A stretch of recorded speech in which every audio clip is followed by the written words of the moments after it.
नमस्कार सर। सत्सा जी। सर क्या नाम है आपका? निहाल सिंह। निहाल जी आप कहाँ से हैं? जलेसर जिला एटा उत्तर प्रदेश से। निहाल जी संत रामपाल जी महाराज से कब जुड़े आप? 2019 4 जनवरी। सर संत रामपाल जी महाराज से नाम दीक्षा लेने से पहले क्या आप कोई भक्ति साधना भी करते थे? जी, सब ब्रह्मा विष्णु महेश की सबसे ज़्यादा मैं शंकर जी की भक्ति करता था। भक्ति से काफ़ी देवी देवताओं की सेवा साधना करने पर मुझे परेशानी थी काफ़ी। पहली बात तो मेरे ये हाथ पैरों के जो 20 नाखून हैं वो गिर चुके थे।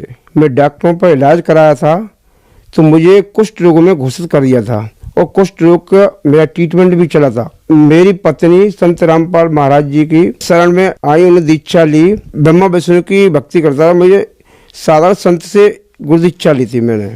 उनकी दिए हुए मंत्रों से भक्ति करते थे, साधना करते थे। उस भक्ति साधना से हमको कष्ट ज़्यादा होता था। इतना कष्ट होता था, हमारे घर में देवी देवताओं का प्रकोप इतना बढ़ गया था कि न मालूम कोई किसी को किसी तरह से पीड़ा, को किसी तरह से पीड़ा है। मुझे भी एक रोग लग सका था और मैं उस भक्ति से करने पर संतुष्ट नहीं था। और मैं ये भी देखता था, मेरे पास पुस्तकें हैं, एक तो गीता है मेरे पास और शिव पुराण भी पढ़ता था और बड़ा मैं वही सोचता कि इसमें तो कुछ लिखा हुआ है और मुझे वो अध्ययन होने पर कुछ प्राप्त नहीं होता है। बड़ा मैं संकोच में रहता था। फिर मैं धीमे धीमे पढ़ता चलाया मैं और ये सोचा था ये तो कोई बात तो कुछ और है, मगर मैं उस चीज़ में पहुंच नहीं पा रहा हूँ क्योंकि मुझे उन भक्ति से, वो ज्ञान से मुझे कोई रास्ता नहीं मिला था जो मुझे उस चीज़ में पहुंचना था।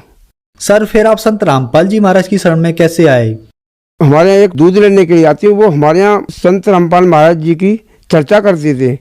तो मैं ये कहता ये क्या कहती हैं संत रामपाल महाराज जी, हमारे यहाँ पर शास्त्र हैं और ब्रह्मा विष्णु से उनसे भी बढ़ के संत रामपाल महाराज जी। कहने पर हमने अपनी पत्नी को कवि प्रकट दिवस पर भेजने के लिए हमने कहा, तो हमने कि तुम अगर जाना चाहती हो भंडारे में रोहतक तो आप ऐसा करो को संत रामपाल महाराज जी से गुरु दीक्षा ले लो उनकी, तब हुई जाओ आप। कि जाने से क्या फायदा, तुम कोई दीक्षा तो ली नहीं है। तो उनको पहले अलीगढ़ हमने सेंटर पर उनको दीक्षा दिलवाई। जब रोहतक भंडार पर गई, वहाँ से आने के बाद फिर उन्होंने बस सब कुछ मुझे बताया कि इस तरीके से ये भंडारा विशाल है और वहाँ तो काफ़ी संत रामपाल महाराज जी के शिष्य आते हैं और काफ़ी संख्या में। उसके 18 महीने बाद हमने फिर दीक्षा ली संत रामपाल महाराज जी से। सर संत रामपाल जी महाराज से नाम दीक्षा लेने के बाद आपको क्या क्या लाभ प्राप्त हुए? मेरे कुष्ठ रोग था, मुझे डॉक्टरों ने घोषित कर दिया 20 नाखून जा चुके थे ये हाथ पैरों के। आज संत रामपाल महाराज जी की शरण में आने पर ये मेरे 20 नाखून आ चुके हैं। 37 साल पुराना मुझे रोग था और मेरे घर में एक नातनी की जन्म हुआ था। 3 साल की अवस्था में घर की स्त्रियों ने बताया कि ये बच्ची किंगर है। किंगर बताने पर मैं भी बेचैन हुआ था और उस बच्ची को हमने संत रामपाल महाराज जी की दीक्षा दिलवा दी। तो कुछ समय बाद वही स्त्रियां बोलने लगी कि ये बच्ची तो ठीक हो गई है। अगर आप देखना चाहो तो ये बच्ची मेरे साथ आई हुई है। ये बच्ची है 3 साल की अवस्था में। घर की स्त्री ने बताया था कि किंगर है बच्ची। इसको संत रामपाल महाराज जी की दीक्षा दिलवाने पर कुछ समय बाद वो ही स्त्रियाँ आई, कहती तो बच्ची सही हो गई। उनकी कृपा से ये सही हो गई बच्ची और आज ये नॉर्मल है बच्ची, जो समाज तौर पर होनी चाहिए। सर क्या आप नशा भी करते थे? हाँ, पहले मैं नशा भी करता था, बीड़ी तम्बाकू का। संत रामपाल महाराज जी की शरण में आने पर मेरा नशा ऑटोमेटिक छूट गया था। सर संत रामपाल जी महाराज से नाम दीक्षा लेने के बाद आपको बहुत अद्भुत लाभ प्राप्त हुए। तो जो दर्शक आज आपको देख रहे हैं, बहुत सारे ऐसे दर्शक भी हैं जो इन सारी बीमारियों से ग्रस्त हैं, उनके लिए आप क्या कहना चाहेंगे?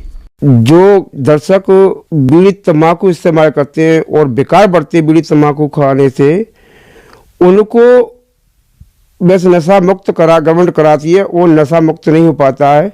संत रामपाल जी महाराज जी की शरण में आने पर उनके मंत्रों में इतनी शक्ति है कि वो नशा अपने आप ही स्वतः समाप्त हो जाता है। इच्छा भी खाने की तो बात छोड़ दो, आप हाथ में पकड़ नहीं सकते। संत रामपाल जी महाराज से नाम दीक्षा कैसे प्राप्त की जा सकती है? इस टीवी चैनल पर सत्संग चलता है संत रामपाल महाराज जी का, उस पर नीचे पीली पट्टी आती है, उस पर नंबर कॉन्टेक्ट हैं। उस नंबर कॉन्टेक्ट से बात करें तो जिला बाय जिला पर केंद्र बने हुए हैं दीक्षा देने वाले, तो वहाँ से सारा पता लग जाता है। वहाँ पर जाकर संत रामपाल महाराज जी से नाम दीक्षा ले सकते हैं। धन्यवाद सर। साहेब।